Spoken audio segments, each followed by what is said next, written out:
Assalamualaikum warahmatullahi wabarakatuh dan selamat pagi semuanya. Semoga kita selalu diberi nikmat sehat dan kemudahan kita untuk berbagi ilmu dan kalian juga menimba ilmu dan mudah kalian pahami apa yang Bapak sampaikan. Nah, hari ini kita akan masuk materi berikutnya, yaitu berkaitan dengan besaran, satuan, dimensi, dan pengukuran. Seperti itu. Nah, di dalam fisika itu ada beberapa macam. Di sini ada besaran, satuan, dimensi, angka penting dan notasi ilmiah, kemudian ketidakpastian pengukuran, ketelitian dan ketepatan hasil, kemudian pengolahan dan penyajian data. Nah, untuk pertemuan ini kita akan masuk sampai pada dimensi. Nah, untuk pengukuran dan selanjutnya sampai ke bawah di video berikutnya atau di pertemuan berikutnya. Besaran, satuan, dimensi, dan pengukuran. Nah, kita akan masuk pada besaran fisika. Besaran fisika itu terbagi ada dua. Yang pertama adalah besaran berdasarkan nilai dan arah. Kemudian yang kedua adalah besaran berdasarkan satuan. Apa sih itu yang dimaksud keduanya? Nah, ini besaran berdasarkan nilai dan arah. Itu yang pertama ada namanya besaran skalar. Besaran skalar yaitu suatu besaran yang hanya memiliki nilai. Contohnya adalah besaran itu, kita ambil dulu.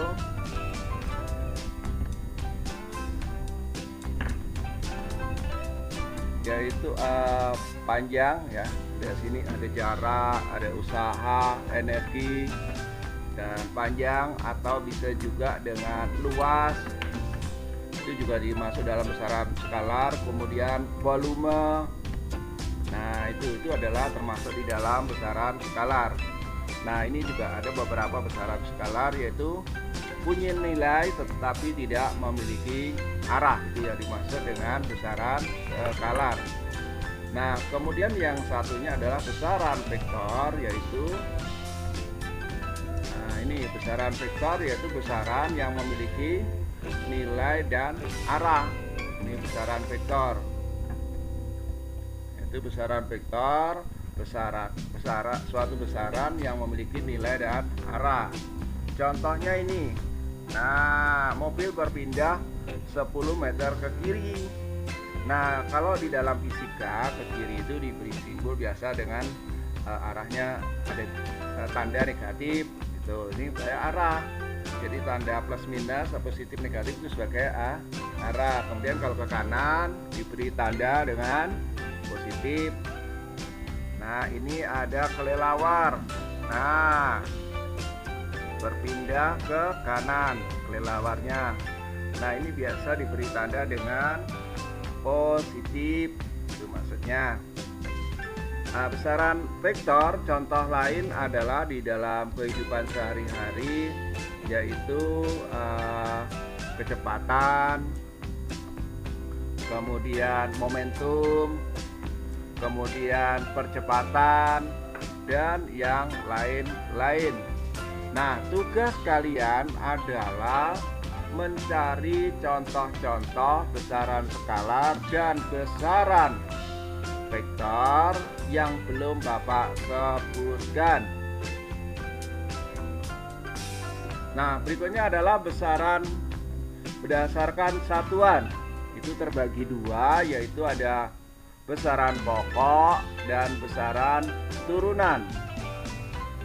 Nah, besaran pokok itu kalian sebagian sudah tahu, ada 7, yaitu ada panjang, ada massa, ada waktu, ada suhu, kuat arus, intensitas cahaya, dan jumlah zat. Nah, kemudian untuk satuannya bisa kalian lihat di buku, yaitu dari mulai satuan panjang meter, satuan massa kilogram dengan simbol atau lambang satuan yaitu M, itu adalah meter, kaki itu singkatan dari satuannya kilogram, kemudian S itu sekon.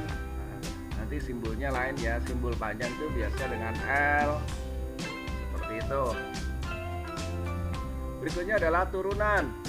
Nah, yang perlu kalian tulis, jadi di sini kan ada besaran turunan itu adalah suatu besaran yang terdiri dari dua atau lebih dari besaran pokok, atau suatu besaran yang lebih dari satu besaran pokok. Ini dinamakan dengan besaran turunan. Seperti itu. Nah, kalau kalian mau lengkap, silahkan Anda pinjam buku senior-senior kalian yang dulu masih proses pembelajarannya secara langsung atau tatap muka, maka lebih lengkap lagi. Contoh yang pertama ada besaran pokok. Nah, besaran pokok itu simbolnya adalah di sini ada luas, maka diberi simbol dengan A besar. Kemudian besaran penyusunnya adalah panjang kali lebar. Kemudian lambang satuannya adalah atau satuannya meter per segi atau M plus.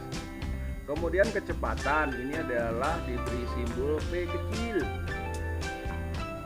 Perpindahan dan waktu ini adalah penyusunnya atau persamaannya. Nah, kemudian nanti satuannya adalah meter per sekon. Kemudian percepatan ini adalah rumus simbolnya adalah A kecil. Kemudian besaran penyusunnya adalah atau rumusnya kecepatan dibagi dengan waktu atau perbandingan kecepatan dan waktu. Nah, kemudian satuannya adalah meter per sekon kuadrat. Kemudian ada berat. Nah, ini massa kali percepatan, seperti itu. Nah, kemudian kilogram meter per sekon kuadrat atau bisa ditulis dengan newton kali perpindahan. Nah, usaha sendiri diberi simbol belum volume dulu ya, tadi habis berat itu adalah volume. Volume itu disimbol dengan V besar. Kemudian besaran penyusunnya adalah panjang kali lebar kali tinggi dengan satuan meter kubik. Kemudian gaya diberi simbol dengan F besar, yaitu massa kali percepatan,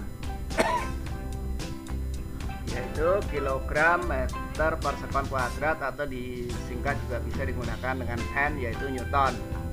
Nah, di sini masuk lagi yaitu usaha, yaitu gaya kali perpindahan, biasa singkat dengan joule atau satuannya nih panjang kilogram meter persegi dan per meter sekon kuadrat per sekon kuadrat ya. Oke. Kemudian ada daya ini dengan simbol P, massa jenis dengan rho. P ini adalah momentum dengan simbol P. Jadi untuk daya dan momentum itu simbolnya sama, yaitu P. Kemudian ada impuls. Nah, maka tugas kalian yang kedua yaitu melengkapi tabel ini. Tabel ini nanti akan kalian buat ulang. Kolom pertama itu ada nomor, kemudian besaran pokok, kemudian simbol.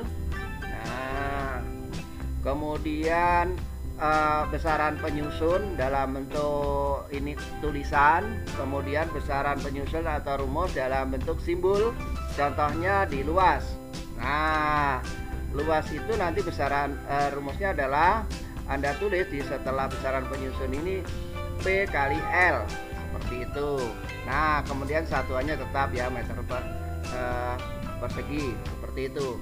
Jadi Bapak ulang, tabel ini dilengkapi. Yang pertama nanti ada nomor, kemudian besaran pokok, setelah itu simbol. Contoh simbol luas itu adalah A besar, nah, seperti itu. Kemudian besaran penyusun, setelah itu rumusnya adalah panjang kali lebar, yaitu P kali L. Kemudian satuan tetap, seperti itu.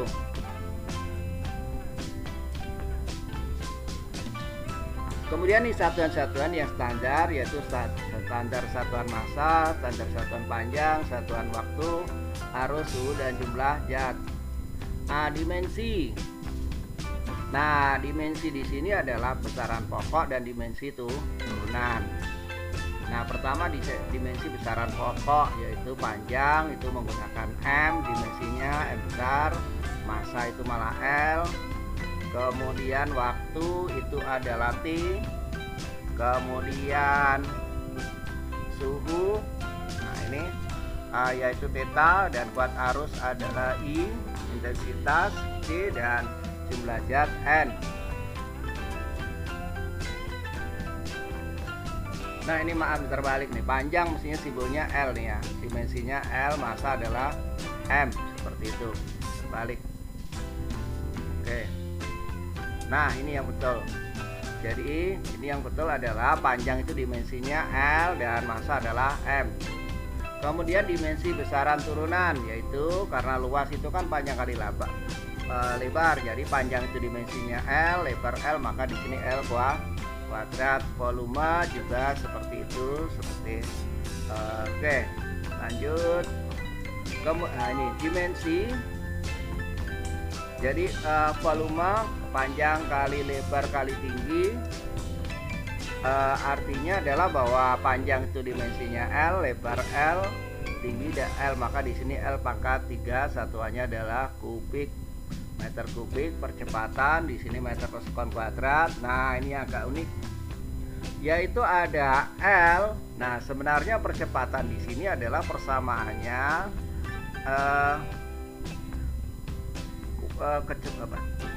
kecepatan dibagi waktu. Nah kecepatan dibagi waktu.